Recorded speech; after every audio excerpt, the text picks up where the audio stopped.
¿Qué ole? ¿Cómo van con sus cosas? Los saludo desde esta que es la cosa que nos lleva a otra. ¿Y hoy de qué les voy a hablar?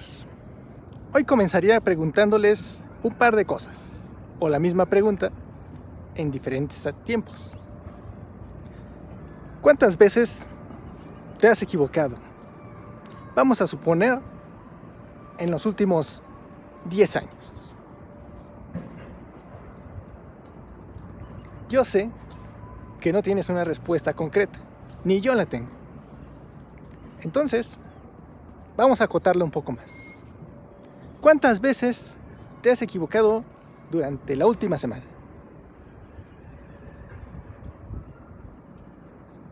Pues tampoco yo sé. En fin, estas preguntas me parecen pertinentes para el tema de hoy. Después de estar hablando del hacer, de los métodos y de todas estas decisiones que nos vemos inmersos para generar nuestras cosas, me topé con que casi no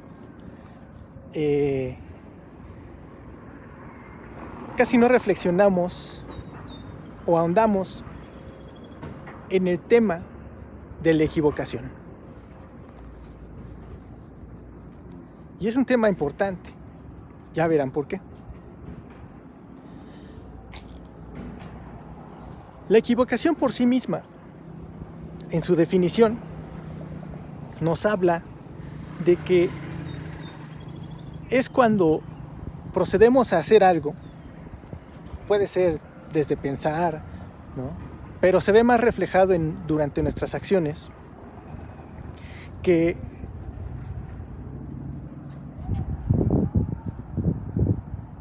hacemos las cosas a veces sin una concepción o sin una reflexión previa, ya no se diga sin un estudio o sin el cotejo de las bases, y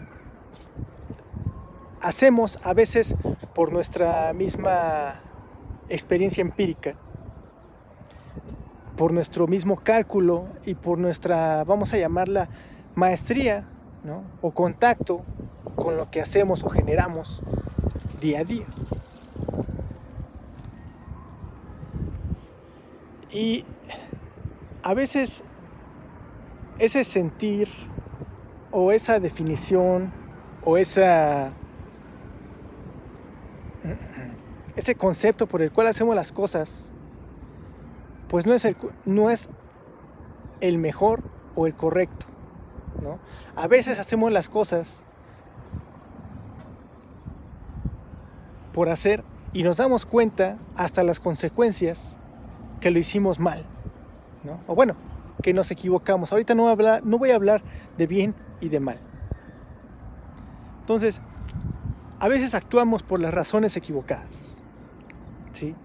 Y la equivocación es eso, es proceder a hacer con una certeza en algo que no lo es. De cualquier modo, no se queden en esto y les invito a investigar la definición de la equivocación. Ahora, ¿por qué importa la equivocación? Durante mis intervenciones, reitero, he estado hablando en esta segunda temporada del hacer, ¿sí? Vamos, desde la decisión en la primera temporada al hacer en esta segunda temporada, estoy abordando todas y reflexionando sobre todo en estos testimonios de las cosas que nos ayudan a llevar a cabo algo, nuestras cosas, nuestros sueños, nuestras ideas, ¿no? La pasión, los métodos, las prácticas, la herencia ¿no? La educación, etcétera, etcétera, etcétera. Pero en toda esa gama de conceptos, pues la reflexión no estaba, la equivocación no formaba parte, ¿no? de todas estas ideas, y vamos, creo que sí es importante reflexionar en ello. Ahora, les voy a compartir otra reflexión sobre la equivocación. Y no sé si se identifiquen, sí, pero de manera personal. Durante mi formación, por mi entorno, ¿sí? Vamos, lo que a mí me tocó vivir, en la disciplina, ¿sí? En la formativa, por parte de mis padres, había muy poca tolerancia a la equivocación, ¿sí? Y la equivocación era vista como un error, ¿sí? Vamos, todos, no sé si les pasó, pero al menos a mí en lo particular, yo le tenía más miedo a equivocarme que a cometer un error, ¿sí? Cometer el error implicaba que ya me había equivocado, pero el momento de sentirse equivocado era terrorífico. Vamos, porque sabías que si te equivocabas en una respuesta, podría venir un castigo. Oye, responde bien. Oye, esta no es la respuesta. Oye, etcétera, ¿no? La verdad es que no recuerdo ni siquiera cómo eran las palabras de adoctrinamiento por parte de mis papás. ¿Sí? Quiero decir que solo en contadas ocasiones mis padres usaron la fuerza, ¿sí? Y sobre todo en el momento de la disciplina. Entonces, esto no es un prejuicio o juicio de su modo de educarme, simplemente es una reflexión de cómo es que se me dio la connotación de la equivocación. Ahora bien, no sé si a ustedes les pasó. Y entonces resulta que equivocarse se ve como si fuera un error, ¿sí? Pero no. Hoy que ya, ya estoy más viejo, entiendo que la equivocación forma parte de toda esta construcción de conocimiento. Y entonces, de alguna manera, siempre que tenemos una idea o las ganas, deseos, pasión por hacer algo, tenemos que tener de alguna manera presupuestado un tiempo, un margen de equivocación o para la equivocación, ¿sí? Porque aquí debo de hacer otra reflexión. Equivocarse puede ser que te equivoques por la razón equivocada, ¿no? Ok, por la razón errónea, sí. Pero equivocarse puede ser equivocarse para bien y equivocarse para mal. Vamos, no sé si han escuchado o les ha pasado que se equivocan y tienen una consecuencia no favorable. Cuando esto ocurre, lo primero que pasa por nuestras mentes es decir, chin, me equivoqué, híjole, me equivoqué, no puede ser, me equivoqué, y sientes que fallaste, ¿sí? Eso a su vez desencadena otras cosas que ya hablaré en su momento. Pero también existe esa parte donde por un error, ¿no?, ocurre algo favorable, ¿no? Y es algo que hiciste a lo mejor también por equivocación. Y entonces, ¿qué hacemos? No tenemos esa misma sensación del error.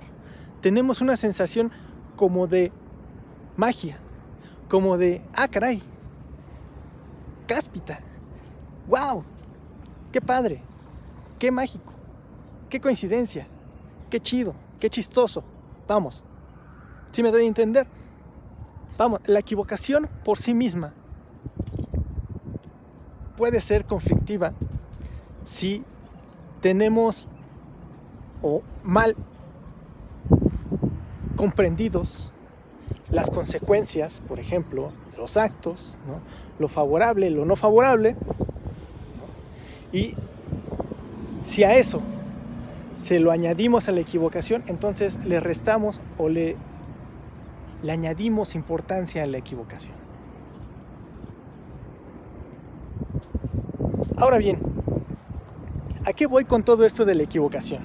Bueno, también importa, por ejemplo, cuando tenemos esta pasión desenfrenada por generar cosas, ¿no?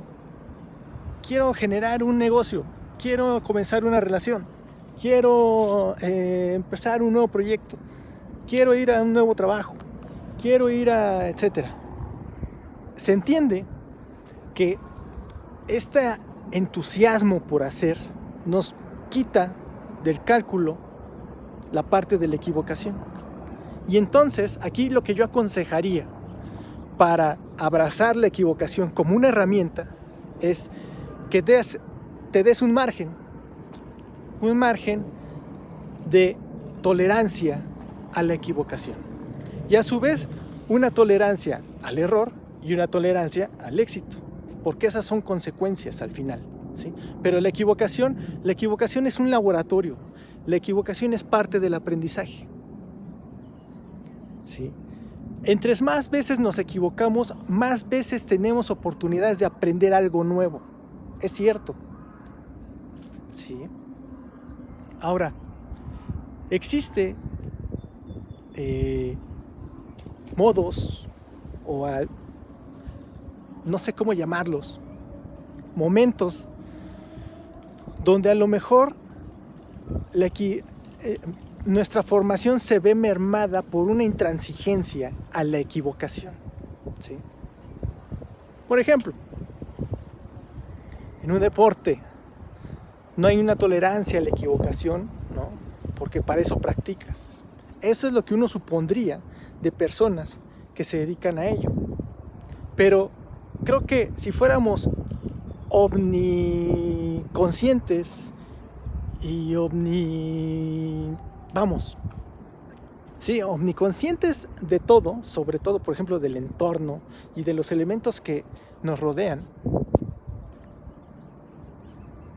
Si tuviéramos la información, por ejemplo, precisa de ese árbol, del piso, de todo lo que constituye el entorno, no necesitaríamos aprender, no necesitaríamos de la equivocación y no necesitaríamos de estar esperando las consecuencias de las cosas, ¿sí? Pero no controlamos el entorno, ¿sí? Vamos, aquí que yo estoy de pie, hay muchos factores que pueden cambiar mi momento, ¿sí? Y hacerme equivocar incluso hasta en las palabras que estoy diciendo en este video, ¿no? El calor a lo mejor me puede hacer tartamudear, ¿no? La sed que me está secando la boca, son factores, son elementos que están alejados de mi conciencia inmediata, porque en este punto mi conciencia está platicando con ustedes, ¿sí? Entonces, siempre vamos a tener un margen a la equivocación por diferentes aspectos,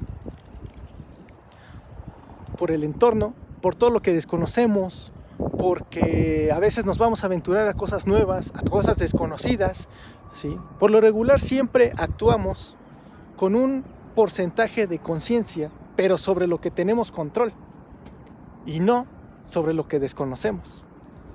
Y ahí viene la magia de la equivocación.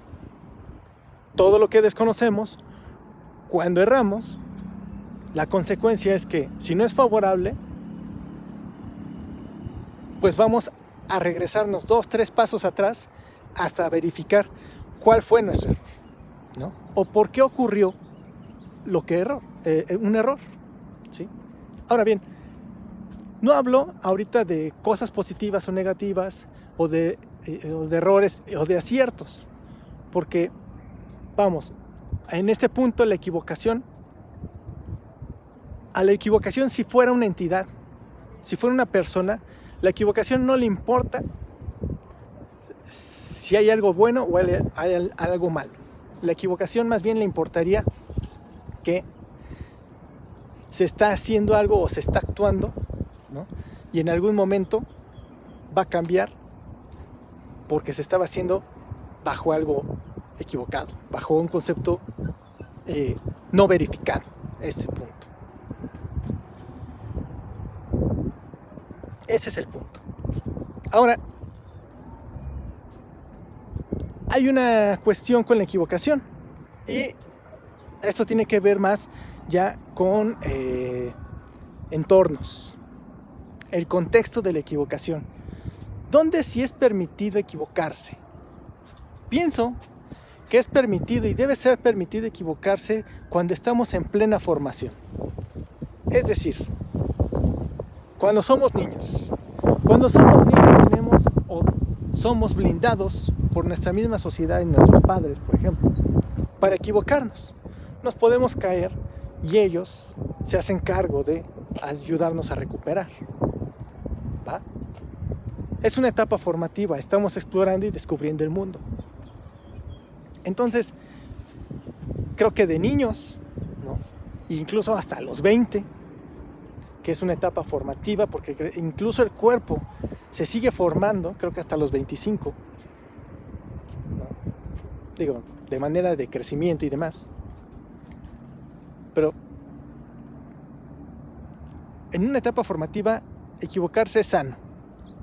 Es sano y es todavía mejor cuando tienes oportunidad de verificar tus equivocaciones. Ahora, ¿dónde no es permitida la equivocación?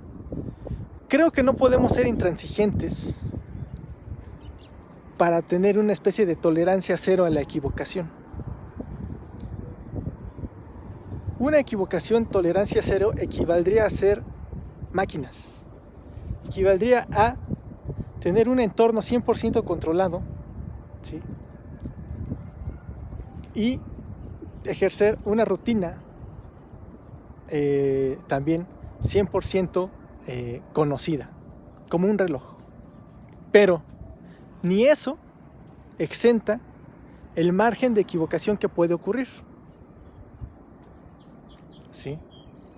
Vamos, tú puedes pensar que un reloj va a durar mucho tiempo marcando el segundo a segundo el momento, pero existen las leyes físicas y el entorno que ese reloj, por el desgaste, por el uso, por el tiempo que está en constante ejecución, ese desgaste puede hacerlo errar, ¿sí? Puede hacerlo disminuir su potencial de como cuando era nuevo. Y lo mismo ocurre para con nosotros. Nosotros no manejamos, como lo dije hace un momento, el entorno, ¿no? Y a eso súmale nuestra vejez, y a eso súmale el deterioro de nuestro organismo, el deterioro de los elementos que manejemos, ¿sí? Entonces, no hay como tal un entorno controlado para una tolerancia mínima a la equivocación. Pienso que la equivocación debe de estar presupuestada, debe de tener su propio entorno, ¿sí?, de pruebas, por así llamarlo, de aprendizaje, ¿no? Y en cualquier etapa de la vida y en cualquier organización. Por ejemplo, ya dije que la etapa formativa de nosotros es nuestra etapa de equivocación, es más constante. Y en la etapa laboral también hay una etapa de equivocaciones. Hay etapas de aprendizajes en la etapa laboral. En grupos de trabajo hay equivocaciones también. Deben de ser las menos. ¿Por qué? Porque de las decisiones de unos cuantos dependen el trabajo o las consecuencias de muchas más cosas que se desencadenan. Entonces, debe de estar presupuestada la equivocación. ¿Va? Creo que con eso cerraría el día de hoy esta charla sobre la equivocación. Probablemente me falte algo, no lo sé. Si se me ocurre, ya saben que lo abordaré en próximas intervenciones. Por hoy, los saludo, les mando un abrazo. Equivóquense mucho, no se sientan mal, y nos vemos en la próxima intervención.